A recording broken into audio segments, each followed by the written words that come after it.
The night my daughter-in-law put a mattress on the garage floor and told me, "This is your room now," I didn't argue. I just looked at her, nodded, and walked inside that cold, concrete space without saying a word. She had no idea that the company paying her husband's salary, the one funding her designer bags and luxury vacations, belonged to me. And when the board meeting happened 2 weeks later, the look on her face was something I will never forget. Before I continue, where are you watching from, and what time is it there? Like and subscribe if stories about hidden strength speak to you. My name is Eleanor Vance. I am 67 years old, and for the past 40 years, I have been the silent partner behind Vance Global Industries. People see my son David's name on the press releases. They see his picture in the business journal. But they do not see the signature on the original incorporation papers. They do not know that when my husband Arthur passed away 3 years ago, he left me controlling interest in everything. Arthur used to say, "Secrecy is the only armor that never rusts." I thought he was being paranoid. I thought he was just an old man worried about things that would never happen. But Arthur saw people clearly. He saw what greed looked like before it even opened its mouth. He knew that money changes people faster than time does. He knew that when you show the world what you have, you invite them to take it.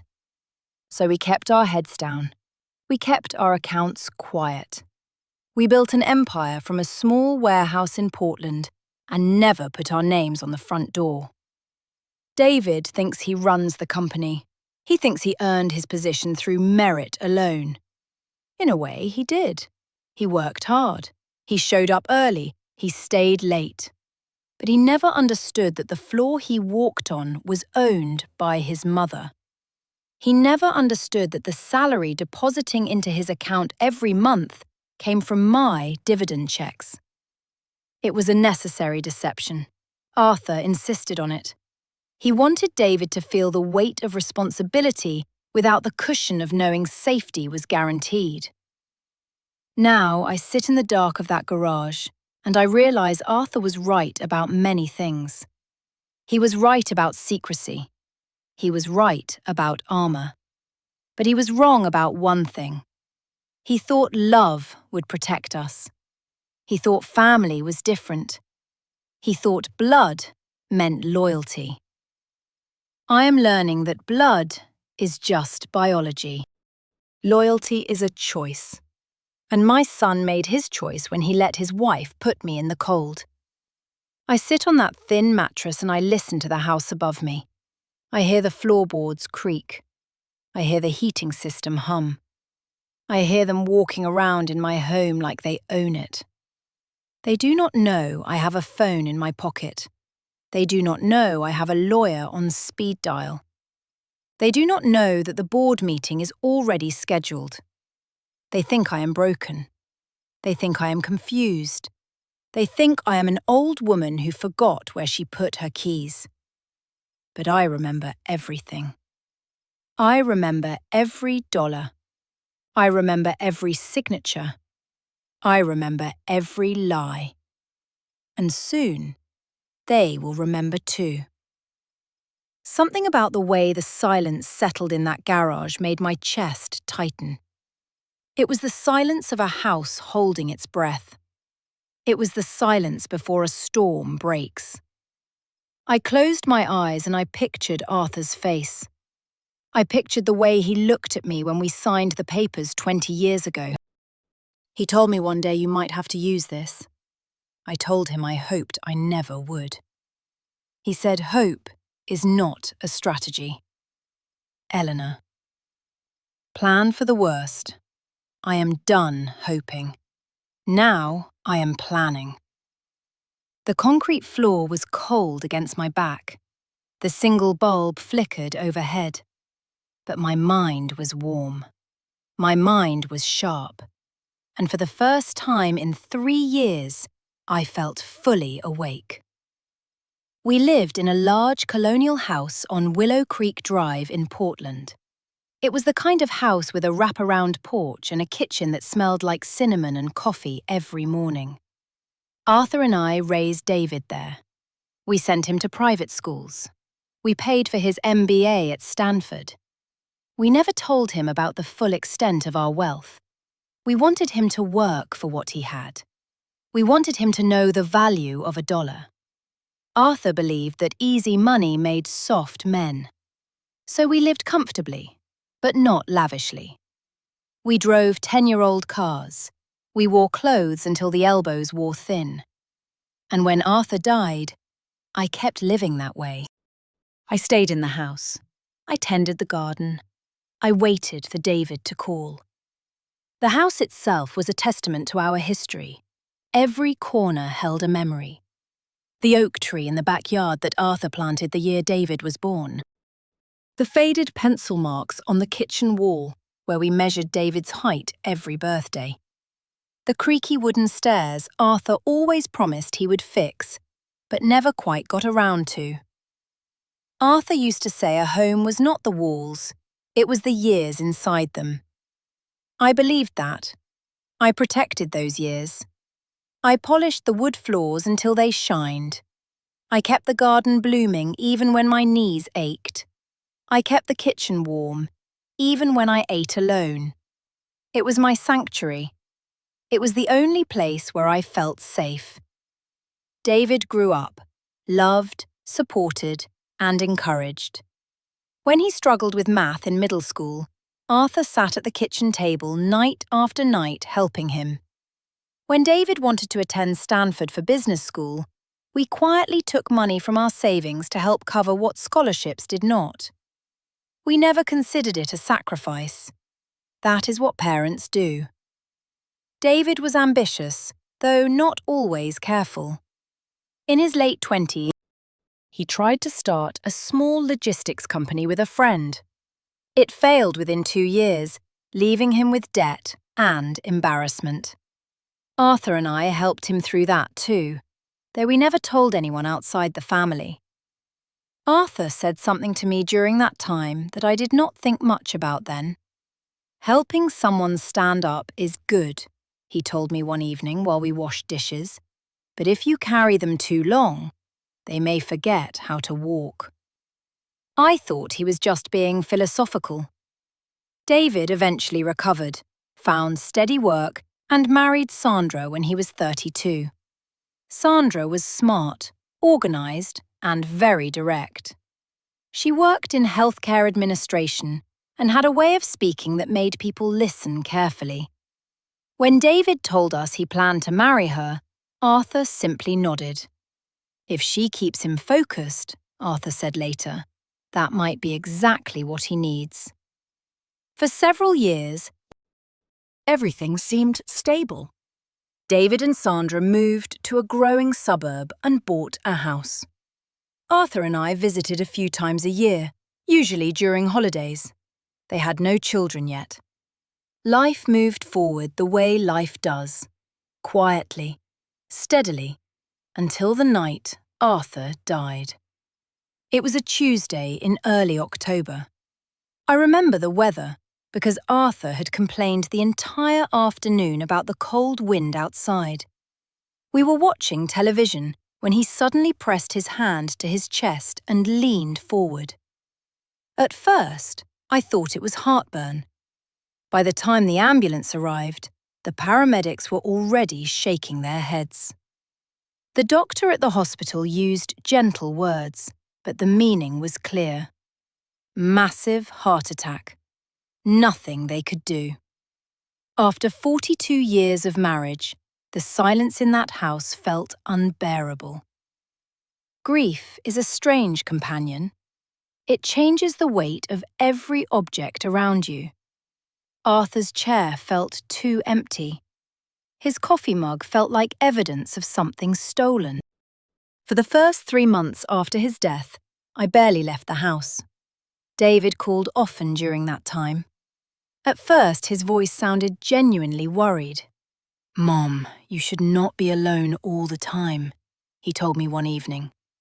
I am all right, I insisted, though that was not entirely true. But David kept calling, kept checking in. Sandra joined the calls sometimes too. Then one Sunday afternoon, David drove up from the suburb and sat with me at the kitchen table, where Arthur and I had eaten thousands of meals. "Mom," he said gently, "have you thought about moving closer to us?" I shook my head at first. "This is my home," I said. David nodded slowly.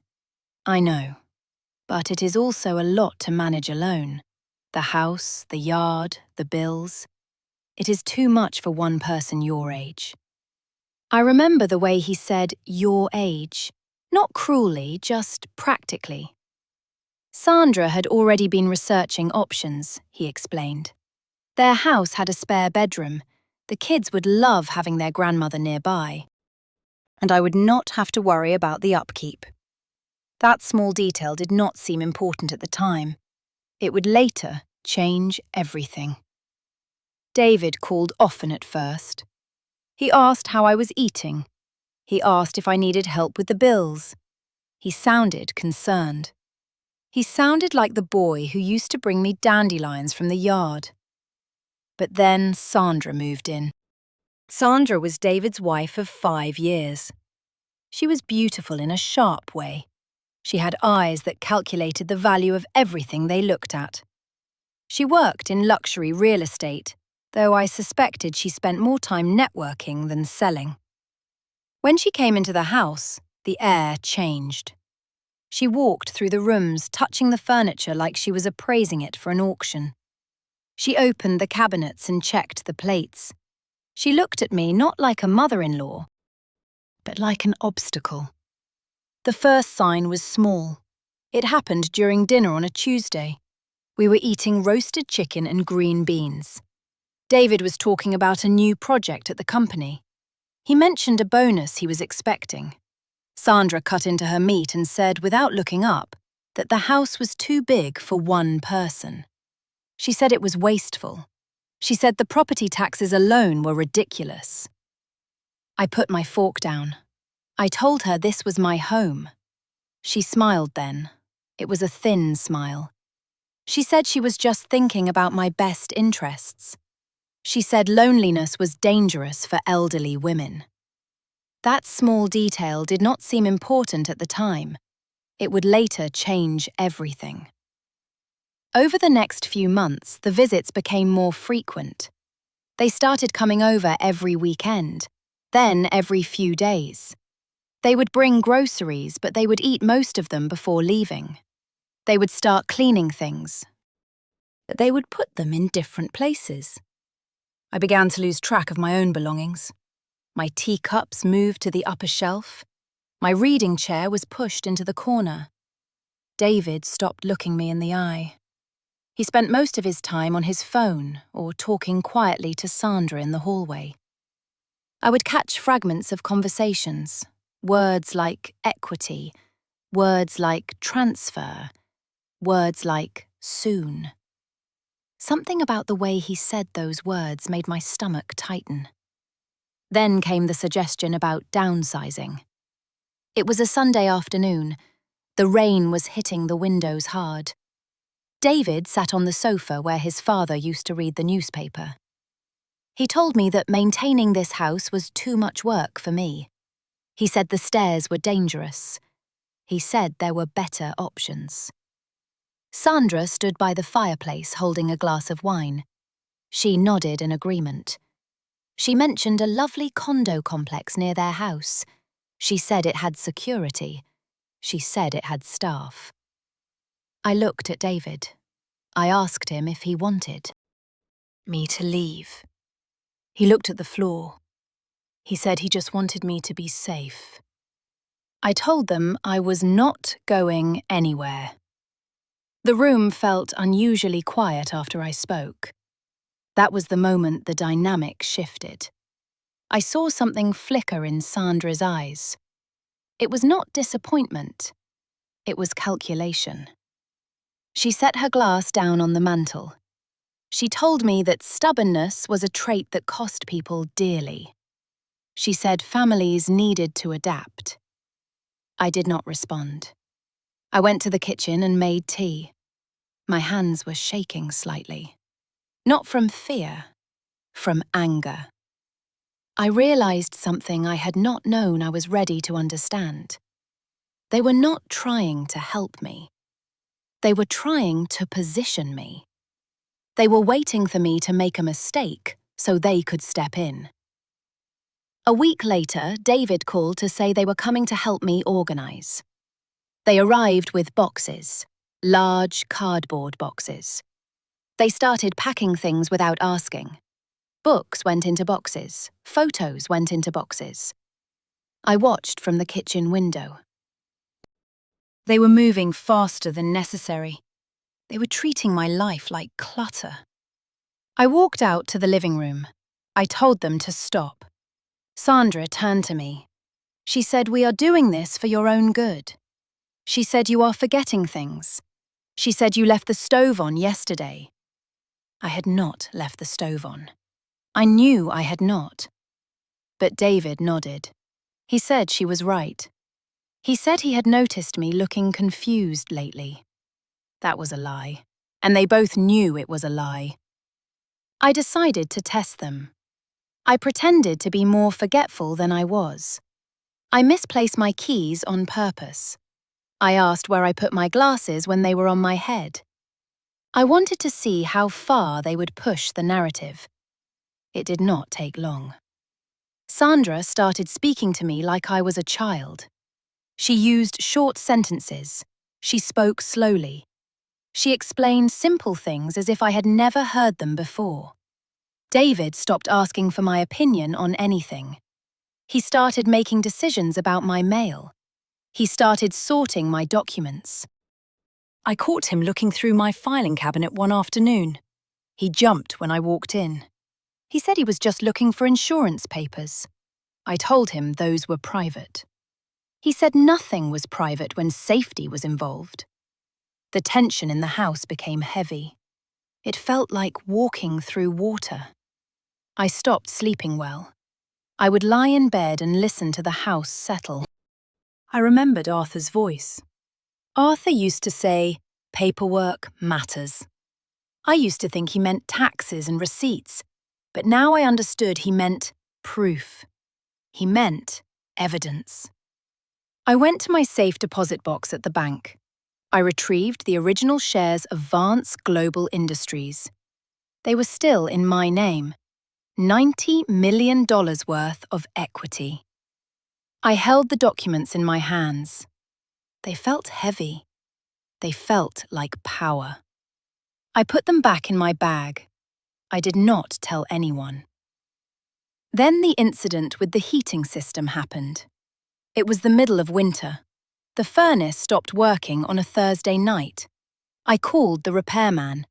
He said it would be 2 days before he could come. I told David. He said not to worry. He said he and Sandra would come over to keep me warm. They arrived with sleeping bags. They said the house was too cold for me to stay in alone. They said I should stay with them. I refused. I told them I had blankets. I told them I would be fine. Sandra looked at David. She whispered something. I could not hear. But old houses carry sound. I heard her say, "We cannot wait any longer." The next morning, the repairman arrived. He fixed the furnace in an hour. It was a simple switch. Nothing was broken. But when I told David, he looked disappointed. He said it was probably still unsafe. He said the wiring might be old. He said an electrician needed to check it. I agreed to the electrician. I knew what they were doing. They were creating reasons. They were building a case. I called my lawyer, Mr. Henderson. I had not spoken to him in years. He was Arthur's lawyer too. He sounded surprised to hear from me. I told him I needed a meeting. I told him not to tell anyone. He said he would prepare the documents. While waiting for the board meeting, the pressure intensified. Sandra started bringing up the topic of power of attorney. She said it would make things easier. She said if I had an accident, they needed to be able to act. I told her I had my own arrangements. She pushed harder. She said David was worried. She said I was being difficult. One evening, I found her in my study. She was standing by the desk. She had a drawer open. She was looking at my checkbook. I stood in the doorway. I did not say anything.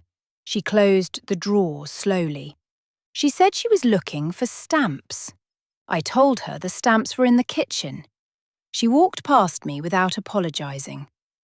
For the first time since Arthur died, I felt something other than grief. Clarity. The final straw came on a Friday. David and Sandra arrived early. They said we needed to talk. They sat me down in the living room. David looked nervous. Sandra looked determined. She told me that they had found a place for me. She said it was a facility. She said it was specialized for people with my condition. I asked what condition. She said memory loss. She said confusion. She said I was a danger to myself. David nodded. He said they had already signed the papers. He said the move was happening this weekend. I looked at my son. I asked him if he believed I was sick. He said he wanted to protect me. I stood up. I told them I was not going. Sandra stood up too. She said I did not have a choice. That was when they moved me to the garage. They said it was temporary. They said the house needed to be cleared for the inspectors. They said I could not stay in the bedroom while they worked. They brought down an old mattress. It smelled like dust and mildew. There was no heater down there. There was only a single bulb hanging from the ceiling. Sandra handed me a blanket. She said not to make a scene. She said the neighbors were watching. I took the blanket. I walked down the stairs. I heard the door lock above me. I stood in the dark. I listened to them walking around upstairs. I heard them opening cabinets. I heard them laughing. I did not sleep that night. I sat on the mattress. I held my phone. I waited for morning. At 6 o'clock, I called Mr. Henderson. I told him to proceed. I told him to notify the board. I told him to schedule the emergency meeting. He said it would be done. I hung up. I washed my face in the garage sink. It was cold water. I looked in the small mirror hanging on the wall. I saw my mother's eyes looking back at me. She was a woman who survived a war. She was a woman who built a life from nothing. I was not going to let my son's wife take that away from me. The next 2 days were long. They brought me food in plastic containers, cold sandwiches, apples. They did not come down to talk. They just left the tray on the top step. I heard them talking to the grandchildren. They told the children that Grandma was sick. They told the children that Grandma needed rest. I heard my granddaughter crying. She asked why Grandma was in the garage. Sandra told her not to ask questions. That small, unanswered question is where the truth begins. I made a note of everything. I wrote down the times they ate. I wrote down the visitors who came. I wrote down the conversations I heard through the vent. Then the day of the board meeting arrived. It was a Monday. David left early. He said he had a big meeting at the company. He said it was very important. He kissed Sandra on the cheek. He told her he would be late. Sandra smiled. She said she would handle things here. She said the movers were coming tomorrow. I waited until the garage door opener sounded. I waited until their car drove away. Then I called the driver. Mr. Henderson had arranged a car. It was a black sedan. It pulled up to the side gate. I walked out of the garage. I did not take a coat. I did not take a bag. I just walked. The ride to the Vance Tower took 20 minutes. The building was made of glass and steel. It reflected the sky. I had not been there in 3 years. The security guard recognized me. He stood up when I walked in. He called the executive assistant. I took the elevator to the top floor. The doors opened to a quiet hallway. The carpet was thick. The walls were lined with framed photos of the company's history. There was a photo of Arthur. There was a photo of the first factory. There was no photo of David. I walked into the boardroom. The table was long. The chairs were leather. 6 people were waiting. They were the board members. They stood when I entered. Mr. Henderson was at the head of the table. He pulled out a chair for me. I sat down. I placed my hands on the table. I told them I was ready to begin. He nodded. He opened a folder. He began to read the agenda. He spoke about leadership. He spoke about vision. He spoke about ownership. Then the doors opened. David walked in. He was wearing a suit. He was holding a briefcase. He looked confident. He smiled at the board members. He said he was sorry he was late. He said traffic was bad. He did not see me at first. He was looking at the empty chair at the head of the table. Then he looked up. He saw me. His smile disappeared. He stopped walking. He looked at Mr. Henderson. He asked what was happening. Mr. Henderson did not answer. He looked at me. I spoke. I said, "Please take a seat, David." He sat down slowly. He looked confused. He looked angry. He asked why I was there. He said this was a private meeting. I told him nothing about this company was private from me. I told them I owned 51% of the shares. I told them I was the majority shareholder. The room went silent. You could hear the hum of the air conditioning. David stood up. He said that was not possible. He said father left the shares to him. I shook my head. I said, your father left you management. He left me ownership. I said there is a difference. I slid the documents across the table. Mr. Henderson distributed the copies. The board members read them. They nodded. One of them, Mrs. Gable, looked at David. She asked if he was aware of this arrangement. David stammered. He said he thought he was the owner. He said his mother was retired. I told him I was never retired. I told him I was waiting. Then I brought up the second item on the agenda. I told them about the conduct of the current CEO. I told them about the attempt to seize private assets. I told them about the confinement of a shareholder in a garage. David's face went pale. He said she was lying. He said she was confused. He said she needed help. I looked at him. I felt no anger. I felt only pity. I told the board I had recordings. I told them I had witness statements from the neighbors. I told them I had the medical report proving I was of sound mind. Mr. Henderson played the recording. It was Sandra's voice. It was clear. She was talking about moving me out.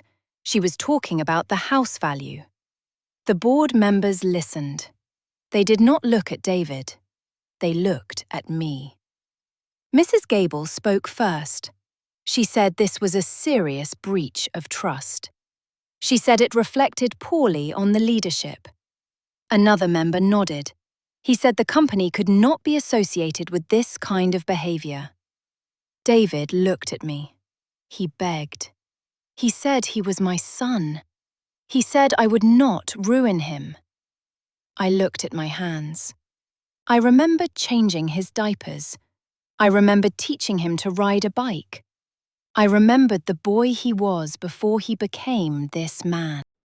But that boy was gone. I made my decision. I told the board I was removing David as CEO, effective immediately. I told them I would be appointing an interim chairman. I told them David would be relieved of all duties. David slammed his hand on the table. He said I could not do that. He said he built this company. I told him I built this company. I told him he just worked there. I stood up. I told them the meeting was adjourned. I walked out of the room. I did not look back. I heard David shouting behind me. I heard chairs scraping. I did not stop. I walked to the elevator. I pressed the button for the lobby. When I got home, Sandra was there. She was packing boxes in the living room. She stopped when she saw me. She looked at my clothes. She looked at my face. She asked where I had been. I told her I had been at work. She laughed. She said I did not have a job. She said I was sick. I walked past her. I went to the study. I opened the safe. I took out the deed to the house. I walked back to the living room. I handed it to her. I told her this house was in my name. I told her she had 1 hour to leave. She looked at the paper. She looked at me. She said David would kill me. I told her David did not work here anymore. She dropped the paper. She screamed. She called me names. She said I was a cruel old woman. She said I was destroying my family. I told her she destroyed it first. I told her respect is not something you demand. It is something you earn. She grabbed her purse. She woke up the children. They were crying. They did not understand. I knelt down to them. I told them they could visit any time. I told them I loved them. They hugged me. Sandra pulled them away. She dragged them to the car. She drove away too fast. The tires squealed on the driveway. David came home an hour later. He looked defeated. He sat on the step where I had slept. He put his head in his hands. He asked me why. I sat next to him. I told him, because you forgot who you were. I told him you forgot where you came from. I told him money does not make you a man. Character does. He cried. He said he was sorry. He said Sandra made him do it. I told him that was the biggest lie of all. I told him he had to live with himself now.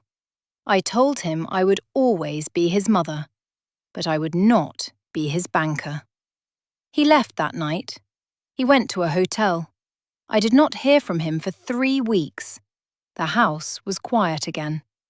The silence was different this time. It was not empty. It was peaceful. I hired a helper to assist with the garden. I hired a cook to help with meals. I did not need much. I just needed dignity. I went to the office once a week. I met with the new CEO. We discussed strategy. We discussed growth. The company grew by 15% that year. The stock price went up. The board was happy. But I did not do it for them. I did it for Arthur. I did it for the woman I used to be. I did it for every elderly person who has been told they are too old to matter. I realized something I had not known I was ready to understand. Power is not about shouting. It is about waiting. It is about knowing when to speak. It is about knowing you hold the cards even when everyone thinks you folded. I still live in the house on Willow Creek Drive. I still drink my coffee on the porch. Sometimes I see David driving by. He slows down. He does not stop. I wave sometimes. He does not wave back. The garage is empty now. I use it for storage. I keep the mattress in the attic. I look at it sometimes. It reminds me of the night I decided to stop being a victim. It reminds me that you can put a woman in the dark, but you cannot keep her there if she knows where the light switch is. Sandra tried to take my home. She tried to take my name, but she did not know one critical detail. She thought she was marrying into money. She did not know she was marrying into a legacy. And legacies are protected by the people who built them. If you are watching this and you feel small in your own home, remember this. You are not a burden. You are not a problem to be solved. You are the foundation. Do not let anyone make you feel like you are asleep when you are just waiting to wake up. Your value does not decrease because someone else cannot see it. Your worth is not defined by their opinion. It is defined by your history. It is defined by your resilience. It is defined by the fact that you are still here. I often think about what Arthur would say if he saw me now. I think he would smile. I think he would say, "I told you so." But he would not say it with arrogance. He would say it with pride. He knew I had this in me. He knew I could be soft and hard at the same time. He knew that love does not mean letting people walk on you. Sometimes love means drawing a line. Sometimes love means saying no. And sometimes love means letting them go so they can learn what loss feels like. The company is safe. The house is mine. And I am free. I spend my mornings reading. I spend my afternoons walking in the park. I meet other women there. We talk about our lives. We talk about our children. We talk about the things that hurt us. I tell them my story. I tell them about the garage. I tell them about the boardroom. They listen. They cry. They hug me. And I tell them it is not too late. It is never too late to take back your seat at the table. It is never too late to remind them who signs the checks. There is a lesson in all of this. Betrayal often comes from the people closest to you. It comes with a smile. It comes with a hug. It comes with words that sound like care but feel like chains. Do not be fooled by the tone. Look at the actions. Look at the results. If someone makes you feel smaller, they are not for you. If someone makes you feel like a guest in your own life, evict them. You do not need permission to reclaim your space. You do not need approval to stand tall. I hope this story gives you strength. I hope it gives you clarity. I hope it reminds you that you are the author of your own ending. Do not let anyone else hold the pen. Write it yourself. Write it boldly. Write it without apology. And when you are done, look back at the pages. Make sure you recognize the person who wrote them. Make sure she is someone you respect. Make sure she is someone who fought for herself. Because in the end, that is all that matters. Thank you for listening. Thank you for being here. If this story touched you, please share it with someone who needs to hear it. There are too many women sitting in garages right now who do not know they hold the keys. Let them know. Let them know they are not alone. Let them know they are powerful. Let them know that the board meeting is coming. And when it does, they will be ready. I am Eleanor Vance, and I am finally home. The days in the garage blurred together into a grey haze of cold and silence. I woke up when the sun hit the concrete floor through the small, high window. It was the only natural light I received. The mattress was thin. It did not protect me from the chill of the ground. I wore the same clothes for 2 days because Sandra said laundry was being rationed. She said water costs were too high. She said I should be grateful for what I got. I did not argue. I nodded. I kept my head down. This was part of the plan. If I fought too early, they would lock me away completely. If I appeared broken, they would become careless. Arthur used to say a trapped animal looks weakest right before it bites. I was not an animal. I was a mother. I was a shareholder. I was a woman who built a company from nothing. But to them, I was just an obstacle to be removed. I sat on the edge of the mattress and listened to the house above me. I heard the television turning on at 7 in the morning. I heard the coffee grinder. I heard Sandra laughing on the phone with her sister. She sounded happy.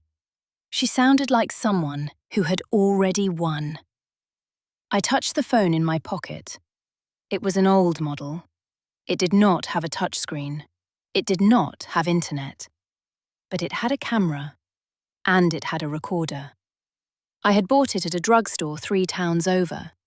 They did not know I had it. They thought I was disconnected. They thought I was isolated. That was their mistake. Isolation gives you time to think. It gives you time to remember. I remembered the safety deposit box key hidden inside the hollow leg of my writing desk. I remembered the combination to the safe in the study. I remembered the name of the bank manager who had served me for 30 years. They thought they had stripped me of my power. But power is not about where you sleep. It is about what you know. And I knew everything. On the 3rd night, the wind picked up. It whistled through the cracks in the garage door. I wrapped the blanket tighter around my shoulders. I heard footsteps on the stairs, heavy boots. It was David. He came down with a tray of food. It was a sandwich and a glass of water. He did not look at me. He set the tray on a plastic crate. He said, "Eat this. It is all we have." I said, "Thank you." My voice was steady. He hesitated.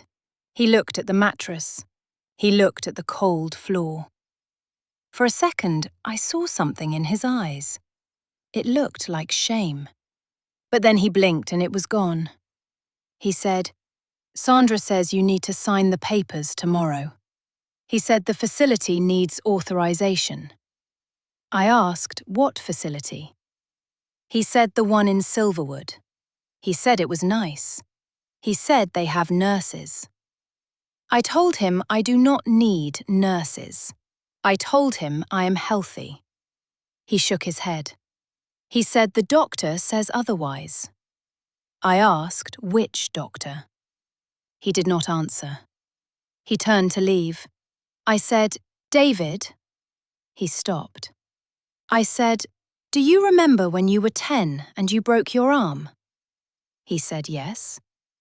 I said, "I stayed up all night holding ice to your arm. I said I did not sleep."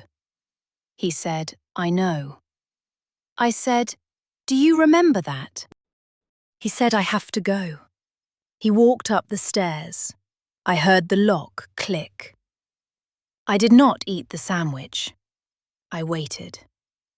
I knew he was talking to Sandra upstairs. I knew the walls were thin. I pressed my ear against the vent near the ceiling. It was a small grate. It led to the kitchen. I heard voices. I heard Sandra say, "We cannot wait." I heard her say, "The market is hot." I heard her say, "If we sell now, we get 4 million." Something about the way she said those words made my chest tighten. She was not talking about the facility. She was talking about my house. She was planning to sell it before I was even gone. The next morning, they left early. David went to the office. Sandra went to meet a real estate agent. I waited until I heard their cars drive away. Then I moved. I had a spare key hidden under the flower pot by the side door. I had placed it there years ago for emergencies. I slipped out of the garage. I stayed low. I kept to the shadows of the hedges. I walked to the bus stop at the end of the street. I wore a hat and sunglasses. I looked like any other elderly woman running errands. The bus ride took 40 minutes. I went to the downtown branch of First National. I had not been inside in 2 years. The manager, Mr. Thompson, saw me walk in. He stood up immediately. He looked surprised. He said, "Mrs. Vance." He said, "We have been trying to reach you." I said, "I know." I said, "I need to speak in private." He led me to his office. He closed the door. I took out the key from my pocket. I placed it on the desk. I said, "I need to access box 412. He nodded. He did not ask questions. He knew the protocol. We went down to the vault. The air was cool and smelled like metal. I opened the box. Inside were the stock certificates. Inside was the original incorporation deed. Inside was a letter from Arthur. I opened the letter. It was dated the week before he died. It said, "If you are reading this, they have turned on you. Trust no one but yourself." I put the letter back. I took the documents. I put them in my bag. Mr. Thompson looked at me. He said, "Is everything all right?" I said, "No." I said, "It is not." I said, "I need you to freeze all accounts linked to David Vance." He hesitated. He said, "That requires authorization." I said, "I am the majority shareholder." I said, "Do it." He said, "Yes, ma'am." I walked out of the bank. The sun was bright. I felt dizzy, but I felt alive. I had made the first move. They did not know yet, but they would know soon. I returned to the house before they got back. I slipped back into the garage. I locked the door from the inside. I sat on the mattress. I hid the documents under the foam of the bed. My heart was beating fast. I had just cut off their access to the company funds. I had just frozen their personal accounts. They would find out when they tried to buy lunch. They would find out when they tried to pay the mortgage. I waited for the sound of the garage door opening. It happened at 5 in the evening. Sandra walked in first. She was carrying bags. Designer bags. She looked happy. She said, "Did you behave today?" I said, "Yes." She said, "Good." She said, "Tomorrow the men come to measure for the sale." I said, "What sale?" She said, "The house." She said, "You are moving to Silverwood." She said, "This house is too big." She said, "We need the equity." I said, "This is my house." She laughed. It was a cold sound. She said, "Not anymore." She said, "David signed the power of attorney." She said, "He has the right." I knew she was lying. David did not have the right. I had frozen the accounts, but I did not tell her. I let her believe she had won. I said, "I see." She turned to leave. Then her phone rang. She answered it. She walked up the stairs. I followed quietly. I stood at the bottom of the staircase. I heard her voice drift down. She said, "Yes." She said, "The accounts are active." She said, "We transfer the money on Friday." Then she paused. She said, "What do you mean, frozen?" Her voice changed. It went high. It went sharp. She said, "Check again." She said, "It is a mistake." I smiled in the dark. The first crack had appeared. That night I did not sleep. I listened to them arguing upstairs. David came home early. He was shouting. He said, "Why can I not access the funds?" He said the company card was declined. He said the personal account is locked. Sandra was crying. She said it is her. She said she did something. David said she is in the garage. He said she has no access. They were confused. They were scared. This was good. Fear makes people sloppy. Fear makes them make mistakes. I waited until midnight. Then I turned on my phone. I sent a message to Mr. Henderson. I said, proceed with the summons. I said, schedule the board meeting for Monday. I said, invite David as CEO. I said, do not tell him why. He replied immediately. He said, it is done. I put the phone away. I lay back on the mattress. The cold did not bother me anymore. I was warm with purpose. I thought about the letter from Arthur. I thought about the years of work. I thought about the employees who depended on that company. They thought this was a family dispute. It was not. This was a business transaction. And in business, there are consequences for fraud. There are consequences for theft. They had stolen my home. They had stolen my dignity. Now I would take something from them. I would take their illusion of control. I would let them walk into the room thinking they were the kings, and then I would show them the crown was mine all along. The weekend passed slowly. They brought me food, but they did not speak. They looked at me with suspicion. They checked my pockets. They checked my bag. They did not find the documents. They did not find the phone. They thought I was helpless. On Sunday night, David came down to the garage. He looked tired. His eyes were red. He sat on the crate opposite me. He said, Mum. He said, please. He said, just sign the papers. He said, we can fix this. I said, fix what? He said, the accounts. He said, the bank says you froze them. He said, I need to pay the staff. He said, I need to pay the mortgage. I looked at him. I said, you should have thought about that before you put me here. He stood up. He kicked the wall. He said, you are destroying us. I said, no. I said, you did that. He left quickly. He slammed the door. I heard him pacing upstairs. I heard him on the phone with the lawyer. He was trying to find a way around the freeze. There was no way. The shares were in my name. The voting rights were mine. He was just an employee. He was just a son. And he had forgotten the difference. Monday morning arrived. The sky was grey. It looked like rain. David put on his best suit. He shaved carefully. He looked in the mirror. He practiced his smile. He thought he was going to a normal meeting.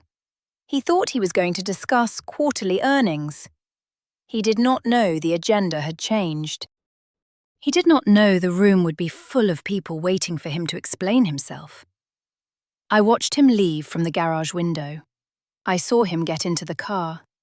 I saw Sandra wave from the porch. She looked confident. She thought this was the day she became the owner of the house. She thought this was the day I disappeared. I picked up my phone. I called the driver. I said, I am ready. I said, take me to the tower. I said, do not stop. The car arrived 10 minutes later. I stepped out of the garage. I walked to the black sedan. I got in. The door closed. The engine hummed. We pulled away from the house. I looked back once. I saw Sandra watching us. She waved. She thought I was going to the facility. She did not know I was going to the office. She did not know that in 1 hour, her life would change forever. The car turned the corner. The house disappeared from view. I took a deep breath. I adjusted my collar. I checked my bag. The documents were there. The proof was there. The driver looked at me in the rear-view mirror. He said, "Are you ready, Mrs. Vance?" I said, "Yes." I said, "I am." The city lights blurred past the window. We were getting closer. The boardroom was waiting. The truth was waiting. And David had no idea what was coming. The car ride felt longer than 20 minutes. It felt like a journey across years. I watched the city pass by through the tinted window. The streets were familiar. I had driven them when David was in a car seat. I had driven them when Arthur was alive. I had driven them when I signed the papers that built the skyline we were approaching. The Wunz Tower rose above the other buildings. It was made of glass that reflected the grey sky. It looked cold. It looked impersonal. But I knew what was inside. I knew the people who worked there. I knew the secretaries who had greeted me for decades. I knew the security guards who had checked my badge.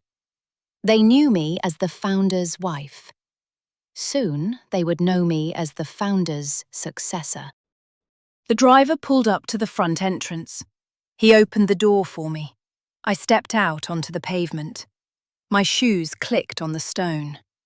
The sound was sharp. It sounded like a gavel striking wood. I walked through the revolving doors. The lobby was quiet. It was early morning. The receptionist looked up. Her name was Sarah. She had worked there since the beginning. She stood up when she saw me. She did not say anything. She just pressed the button for the executive elevator. She knew. Mr. Henderson had called ahead. I stepped into the elevator. The doors closed. I was alone. I looked at my reflection in the metal walls. I saw the lines on my face. I saw the grey in my hair. I saw the tiredness in my eyes. But I also saw something else. I saw steel. I saw the woman who had negotiated contracts worth millions. I saw the woman who had fired men stronger than David. The elevator climbed. My ears popped. The numbers above the door ticked up. 10, 20, 30. The top floor. The doors opened. The hallway was carpeted in deep blue. It silenced my footsteps. I walked toward the boardroom. The double doors were closed. I could hear voices inside. I could hear David's voice. He was laughing. He was talking about quarterly projections. He was talking about expansion. He thought he was secure. He thought he was safe. I placed my hand on the door handle. It was cold brass. I took a breath. I remembered Arthur's voice. I remembered the night he told me about the shares. He said, "One day you might need this." I said, "I hope I never do." He said, "Hope is not a strategy. Eleanor, plan for the worst." I was done hoping. I was done planning. Now I was acting. I pushed the door open. The room was large.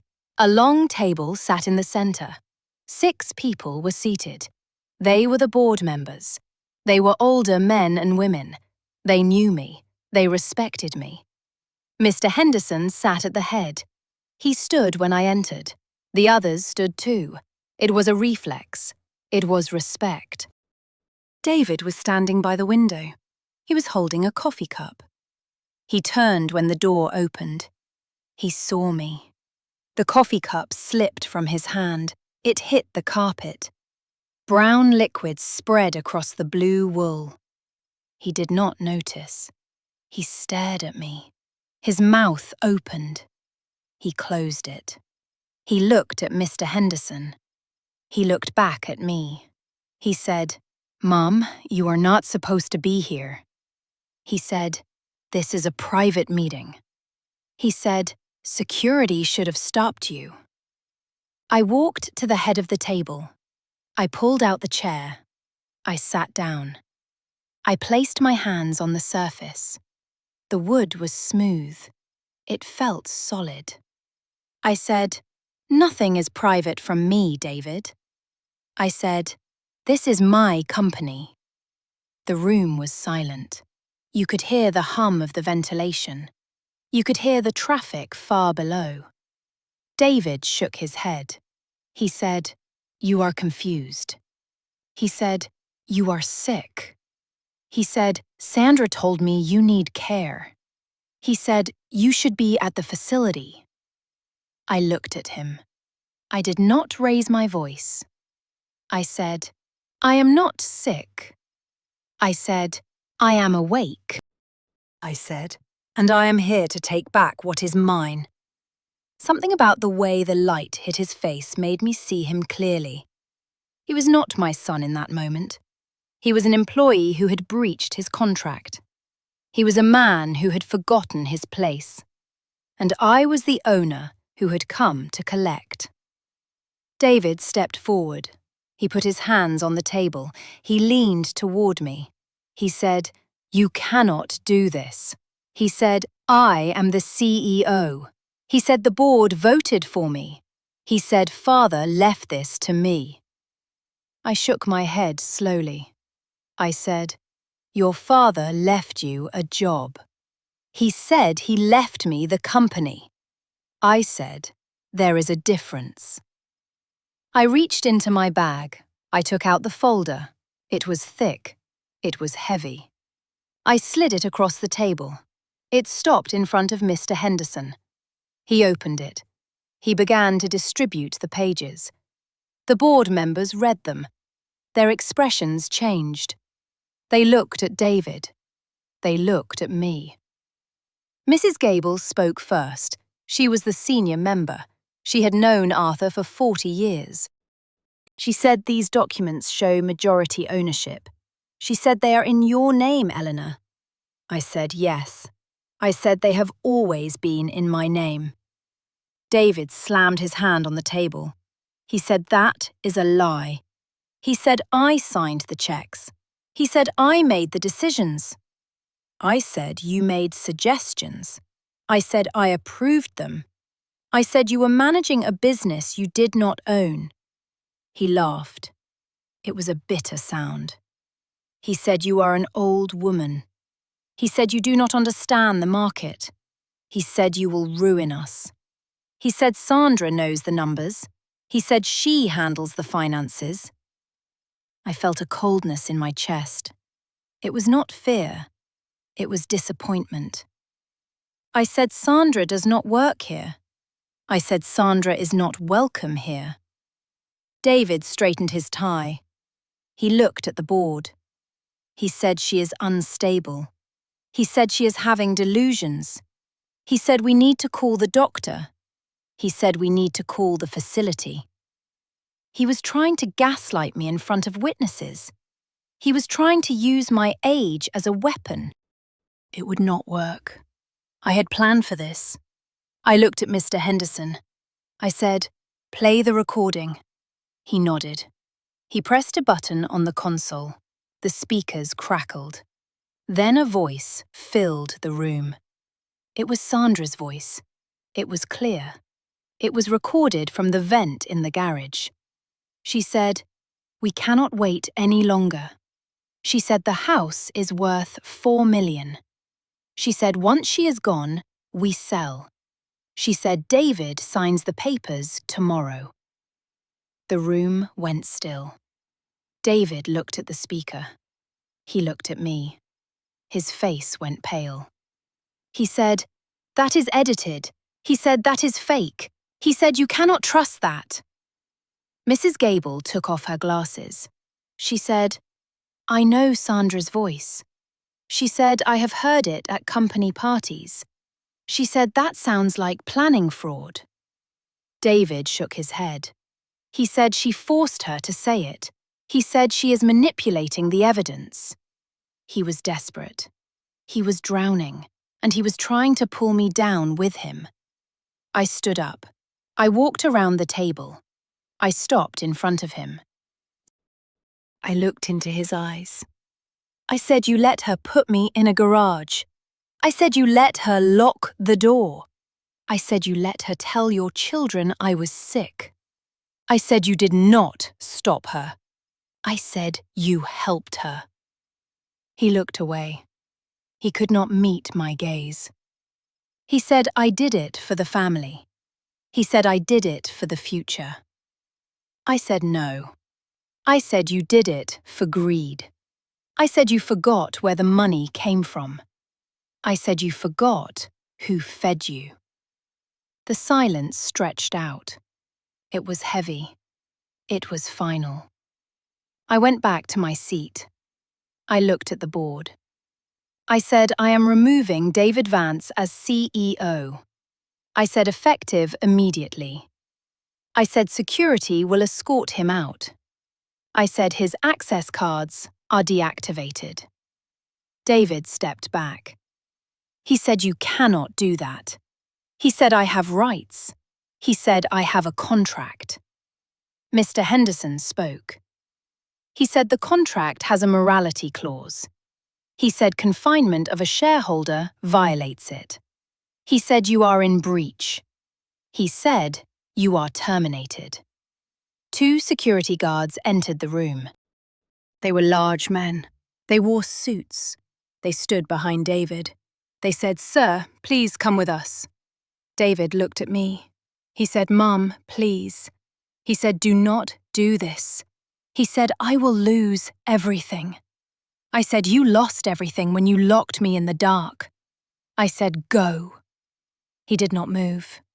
The guards took his arms. They led him to the door. He did not fight.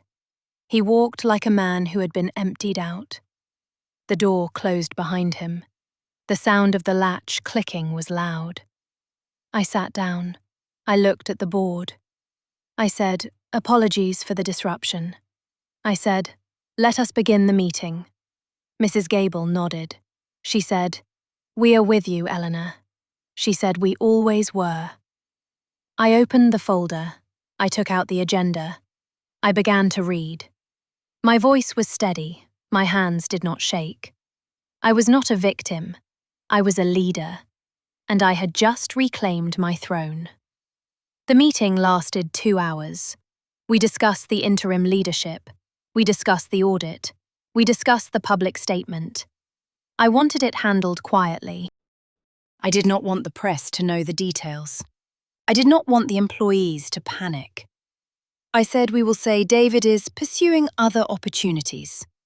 I said we will say I am stepping into an advisory role. They agreed. They respected my wish for discretion.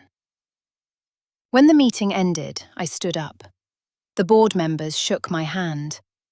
They looked at me with new eyes. They saw strength. They saw clarity. I walked out of the boardroom. I took the elevator down. The lobby was the same, but I felt different. I walked out to the curb. The driver was waiting. He opened the door. I got in. I said, "Take me home." The ride back was quiet.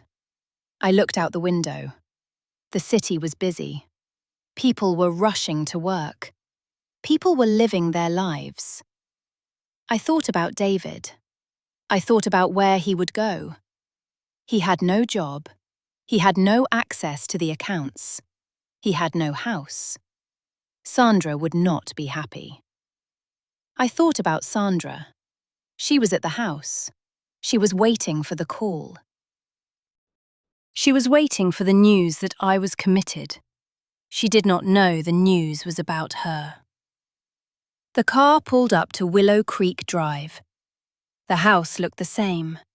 The porch was quiet. The garden was overgrown. I got out of the car. I walked up the path. The front door was locked. I knocked. No one answered. I knocked again. I heard footsteps. Sandra opened the door. She looked annoyed. She said, "I told you not to come back." She said, "The movers are coming." She said, "You need to leave." I stepped inside. I closed the door behind me. I said, "The movers are not coming." She laughed. She said, "What are you talking about?" She said, "David signed the papers." She said, "The sale is final." I said, "David does not work there anymore." She stopped smiling. She said, "What?" I said, "He was fired." I said, "An hour ago." She dropped her phone. It hit the floor. The screen cracked. She said, "You are lying." She said, "You cannot fire him." She said, "He owns the company." I said, "No." I said, "I own the company." I said he was just an employee. She backed away. She looked around the room. She looked for an escape. She said, "This is not over." She said, "We have rights." She said, "We have children." I said, "You have nothing." I said, "You are guests in my home, and your lease is up." She screamed. It was a raw sound. It was filled with rage. She said, "You cruel old woman." She said, "You are destroying your family." I said, "You destroyed it first." I said, "You treated me like trash." I said, "You put me in a garage." I said, "Now you will leave."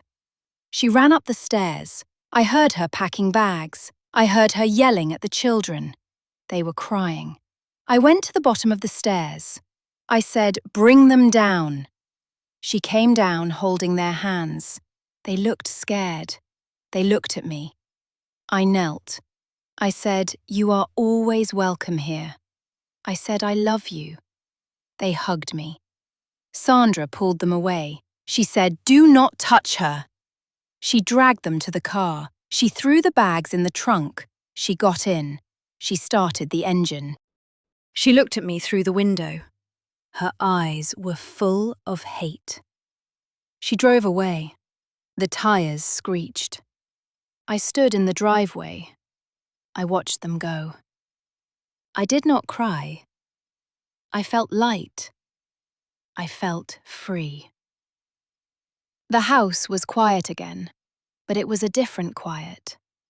It was peaceful. I walked inside. I closed the door. I locked it. I went to the kitchen. I made tea. I sat at the table. The sun was coming through the window. It hit the wood. It was warm. I thought about Arthur. I thought about what he would say. I thought about the phrase he used to repeat. Arthur used to say, "Paperwork matters." I used to think he meant receipts. I used to think he meant taxes. But he meant proof. He meant protection. He meant that love without boundaries is just weakness. I had learned that lesson. I had paid the price. But I had survived. I took a sip of tea. It was hot. It tasted like cinnamon. I looked around the kitchen. I saw the pencil marks on the wall. I saw the oak tree outside. I saw my life. It was mine. No one could take it. No one could sell it. No one could lock it away. I was the owner. I was the mother. I was the survivor. And I was finally home. The days that followed were calm. David did not call. Sandra did not call. I heard through Mr. Henderson that they had moved into a small apartment across town. David had found a job at a smaller firm. It was not a CEO position. It was a mid-level management role. He was learning to walk again. Maybe one day he would understand. Maybe one day he would see what he lost. But that was not my concern anymore. My concern was living. I hired a gardener to fix the lawn. I hired a cleaner to help with the house. I did not need to do everything myself. I had earned the right to rest. I went to the office once a week. I sat in the chair Arthur used to sit in. I looked out the window.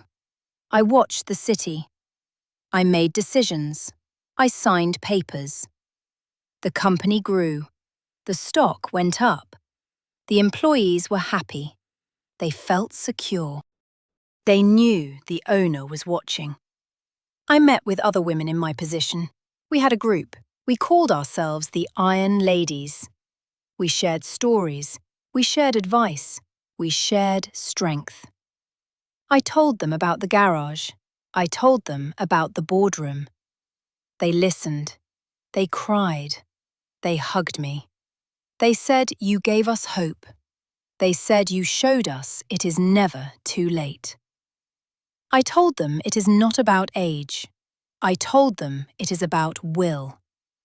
I told them you can put a woman in the dark, but you cannot keep her there if she knows where the light switch is. I spent my mornings reading. I spent my afternoons walking in the park. I met neighbours I had not seen in years. We talked about the weather. We talked about the garden. We did not talk about the garage. Some things are private. Some things are for me. I kept the mattress. I put it in the attic. I looked at it sometimes. It reminded me of the cold. It reminded me of the fear. But it also reminded me of the fire. It reminded me that I did not break. I did not beg. I did not surrender. I waited. I planned. I acted. And I won. There is a lesson in all of this. Betrayal often comes from the people closest to you. It comes with a smile. It comes with a hug. It comes with words that sound like care, but feel like chains. Do not be fooled by the tone. Look at the actions. Look at the results. If someone makes you feel smaller, they are not for you. If someone makes you feel like a guest in your own life, evict them. You do not need permission to reclaim your space. You do not need approval to stand tall. Your value does not decrease because someone else cannot see it. Your worth is not defined by their opinion. It is defined by your history. It is defined by your resilience. It is defined by the fact that you are still here. I hope this story gives you strength. I hope it gives you clarity. I hope it reminds you that you are the author of your own ending. Do not let anyone else hold the pen. Write it yourself. Write it boldly. Write it without apology. And when you are done, look back at the pages. Make sure you recognize the person who wrote them. Make sure she is someone you respect. Make sure she is someone who fought for herself. Because in the end, that is all that matters. If this story touched you, tell me in the comments where you are watching from and what time it is there right now. Like the video and subscribe. There are too many women sitting in garages right now who do not know they hold the keys. Let them know. Let them know they are not alone. Let them know they are powerful. Let them know that the board meeting is coming. And when it does, they will be ready. I am Eleanor Vance, and I am finally home. Arthur used to say, paperwork matters. He was right, but he missed one thing. He missed that the most important document of all is the one you write for yourself. It is the one that says, I am enough. It is the one that says, I am done. It is the one that says, I am mine. Keep that document safe. Keep it close. And never let anyone take it from you. Because when the lights go out and the doors lock, you will need it. You will need to know who you are. You will need to know what you are worth. And you will need to know that you can turn the light back on. Thank you for listening. Thank you for being here. I will see you in the next story.